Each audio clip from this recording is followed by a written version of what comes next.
तो दोस्तों Indian navy के जो प्रोजेक्ट 75 आई है, मतलब नेक्स्ट जनरेशन के डीजल इलेक्ट्रिक सबमरीनों को खरीदने का प्रोजेक्ट है, इसमें फिलहाल कई सारे देशों के तरफ से इंटरेस्ट दिखाया जा रहा है और खास करके जर्मनी इसमें एक गवर्नमेंट टू गवर्नमेंट डील के अंतर्गत आगे बढ़ के सभी देशों को मात देना चाहता है। कुछ रिपोर्टों में दावा किया जा रहा है कि जर्मनी की तरफ से बढ़ चढ़ के भारत के सामने अपने सबमरीनों के प्रस्ताव खाली नहीं रखा जा रहा है, बल्कि जर्मनी इस प्रयास में भी है कि आने वाले कुछ ही हफ्तों के अंदर इस डील को संपूर्ण कर लिया जाए। वहीं पे दूसरी तरफ केवल मात्र जर्मनी ही ऐसा देश नहीं है जो भारत से इस डील को हासिल करने का प्रयास कर रहा है, बल्कि दूसरी तरफ अगर देखा जाए तो फ्रांस के द्वारा भी भारत के सबमरीनों के डील को हासिल करने के लिए बड़े बड़े ऑफर रखा जा रहा है और even France nuclear power attack सबमरीनों के टेक्नोलॉजीज तक को भारत को देने के लिए ऑफर कर रहा है। अब ऐसे में दोस्तों जिस तरीके से इन दोनों देशों के तरफ से प्रयास चलाया जा रहा है, इसे देखते हुए ये लग रहा है कि भारत के सबमरीन के डील इन दोनों देशों में से कोई एक ले जाएगा। पर अचानक से साउथ कोरियन कंपनी के तरफ से जिस तरीके से अपने दाव खेल दिया गया है, उसके बाद इन दोनों देशों के खाली संभावनाएं नहीं घट रहा है, बल्कि अगर इन दोनों देशों के तरफ से जल्द कोई नया प्रयास नहीं किया जाता है तो संपूर्ण रूप से डील से इन दोनों देशों का पत्ता कट सकता है। और दोस्तों मैं यहाँ पे साउथ कोरिया की तरफ से भारत को किया गया नया ऑफर का बात कर रहा हूँ। दोस्तों रिपोर्ट में दावा किया जा रहा है कि जर्मनी और फ्रांस के ऑफर को काटने के लिए South Korean company Daewoo shipyard and marine engineering की तरफ से अपने KSS-3 क्लास सबमरीनों के सबसे एडवांस वर्जन मतलब KSS-3 ब्लॉक 2 का ऑफर भारत के सामने रखा जा रहा है। असल में दोस्तों एक समय तक माना जा रहा था कि प्रोजेक्ट 75 आई को लेके इंडियन नेवी के सामने साउथ कोरिया के अलावा और कोई ऑप्शन है ही नहीं। पर इस साल के शुरुआती समय में जिस तरीके से जर्मनी के द्वारा भारत को सबमरीनों का ऑफर किया गया है, इससे एक तरीके से साउथ कोरिया के पैर के नीचे के जमीन खिसक चुका है। और दोस्तों अपने पकड़ को इस डील में और मजबूत करने के लिए ही साउथ कोरिया के द्वारा यह नया प्रस्ताव रखा गया है, ताकि साउथ कोरिया भारत से इस डील को संपूर्ण रूप से एक पक्ष में ही हासिल कर ले। दोस्तों KSS-3 ब्लॉक 2 या KSS-3 बैच 2 के सबमरीनों को बेसिकली इस कैटेगरी के सबसे एडवांस तरीन सबमरीन के रूप में देखा जाता है। और दोस्तों इन सबमरीनों में पहले के सबमरीनों के मुकाबले में कई तरीके के एनहांसमेंट भी किया गया है। रिपोर्ट के मुताबिक सबमरीन में नया कॉम्बैट मैनेजमेंट सिस्टम को लगाने के साथ साथ सबमरीन के जो सोनार और फायर पावर कैपेबिलिटी है उसे भी साउथ कोरिया के तरफ से काफी मजबूत किया गया है।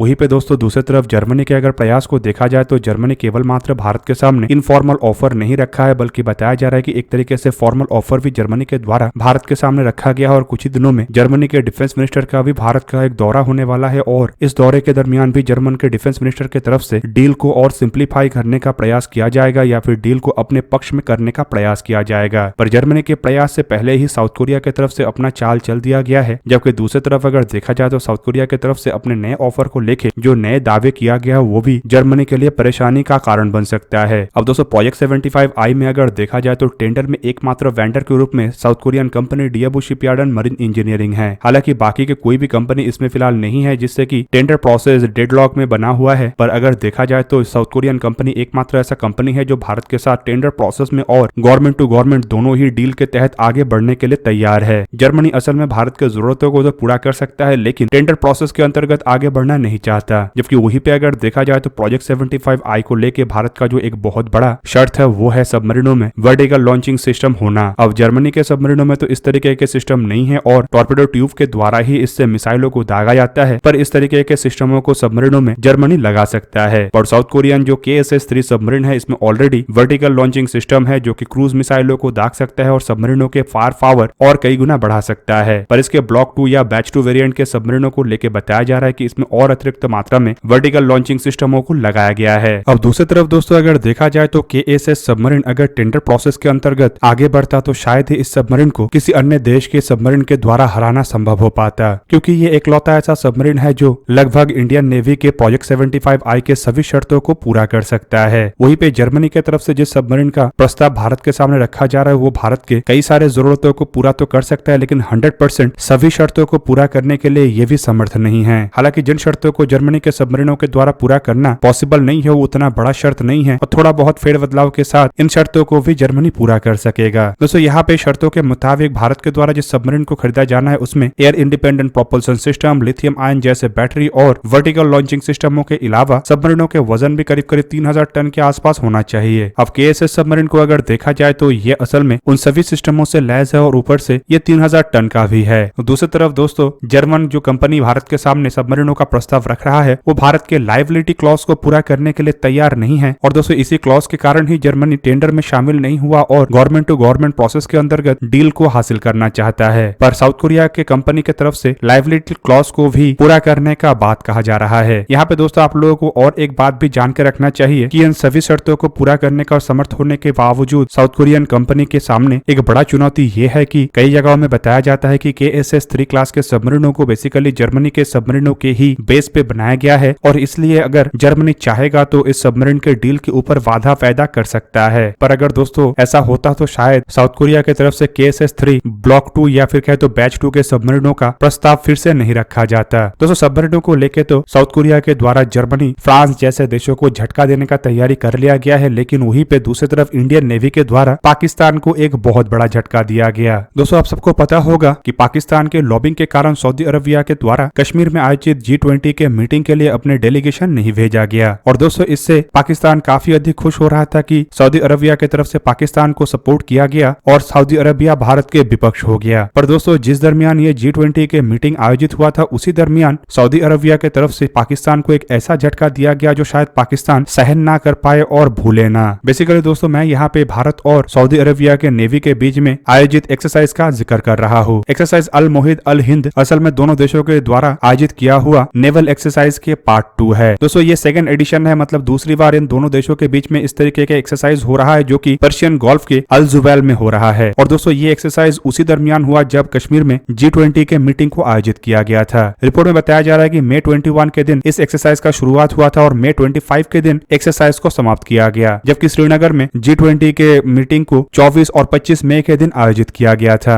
दोस्तों भारत और सऊदी अरबिया के नेवी के इंटरऑपरेटिबिलिटी को मजबूत करने के लिए ही इस एक्सरसाइज को आयोजित किया गया था और बताया जा रहा है कि इस एक्सरसाइज के दरमियान दोनों देशों के बीच के जो मैरीटाइम सिक्योरिटी कोऑपरेशन है उसे और मजबूत किया गया है। अब दोस्तों ये एक्सरसाइज पाकिस्तान के लिए झटका इसीलिए है क्योंकि एक समय तक भारत और सऊदी अरबिया के बीच में इस तरीके का एक्सरसाइजेज नहीं होता था और दोस्तों बीते कुछ सालों में ही ऐसे एक्सरसाइजेस को शुरू किया गया जिनमें बताया जाता है कि नेवल एक्सरसाइज के अलावा एयर एक्सरसाइज और आर्मी के एक्सरसाइजेस भी रेगुलर हो रहा है। और दोस्तों इस तरीके का एक्सरसाइज कोई मल्टीलैटरल फोरम के अंतर्गत नहीं हो रहा है बल्कि ये बायलैटरल एक्सरसाइज है जिसमें केवल मात्र इन दोनों देशों के ही अधिकारियों के द्वारा पार्टिसिपेट किया जा रहा है। दोस्तों यहाँ पे आपके जानकारी के लिए बता दूं कि भारत के इंडिपेंडेंट और पाकिस्तान के बनने के ये 75 साल के जो इतिहास है इस दरमियान पाकिस्तान काफी सक्सेसफुली अरब के देशों को भारत से दूर रखा था, पर बीते कुछ सालों में पाकिस्तान के ये डिप्लोमेसी संपूर्ण रूप से फेल हो गया है और दोस्तों पाकिस्तान के करीब तरीन देश के रूप में माने जाने वाले ये जो देश है ये पाकिस्तान से भी अधिक भारत के करीब है। सऊदी अरबिया केवल मात्र ऐसे अरब देश नहीं है जो भारत के साथ क्लोज तरीन रिश्ता निभा रहा है बल्कि इसके अलावा यूनाइटेड अरब अमीरात को तो अब भारत के one of the closest ally के रूप में भी देखा जाता है। हालांकि इन दोनों देशों के अलावा इजिप्ट से शुरू करके कतर, कुवैत जैसे कई सारे ऐसे देश है जो रेगुलरली भारत के साथ एक्सरसाइजेस को अंजाम देता है और बेहतरीन रिश्ता रखा है। दोस्तों सऊदी अरबिया और यूनाइटेड अरब अमीरात तो कई बिलियन डॉलर की इन्वेस्टमेंट भी भारत में कर रहा है। यूनाइटेड अरब अमीरात एक ऐसा अरब देश है जो कश्मीर में भी इन्वेस्टमेंट कर रहा है। दोस्तों इससे एक तरीके से पाकिस्तान के जो नैरेटिव है वो केवल मात्र फेल नहीं हो रहा है बल्कि पाकिस्तान जो बीते 75 साल में इन देशों के सहारे में सर्वाइव कर रहा था वो भी फेल होते जा रहा है। आप लोगों के जानकारी के लिए बता दूं कि 75 साल के इतिहास में पहली बार सऊदी अरबिया की तरफ से पाकिस्तान को इमदाद देने के बाद ऐसे बातों को कहा गया जो कभी कहा नहीं गया था। बेसिकली सऊदी अरबिया की तरफ से ये बताया गया कि सऊदी अरबिया और अपने टैक्स पेयर के पैसे या अपने पैसे किसी ऐसे देश को या ऐसे काम के लिए नहीं देगा जिसका कोई हिसाब नहीं है। वहीं पे आपके जानकारी के लिए ये भी बता दूं कि इन देशों में से अब कई सारे देश पाकिस्तान को छोड़ के भारत के नैरेटिव के साथ है और दूसरी तरफ कुछ देश ऐसे भी है जो भारत से बड़े मात्रा में हथियार भी खरीद रहा है। मतलब अगर पाकिस्तान ये सोच रहा है कि G20 के मीटिंग में ये 2-3 देश शामिल नहीं हुआ है जिससे कि पाकिस्तान को सक्सेस मिला तो ये पाकिस्तान भूल जाए क्योंकि 20 देशों में से केवल मात्र 3 देश नहीं आया था, ये G20 को बॉयकॉट नहीं किया है। जबकि दूसरी तरफ अगर देखा जाए तो 17 देश के डेलीगेशन श्रीनगर में आयोजित इस मीटिंग में था जो एक तरीके से दर्शाता है कि पाकिस्तान अपने नैरेटिव को ना सही ढंग से बुन पाया और ना ही इसमें सफल हो पाया।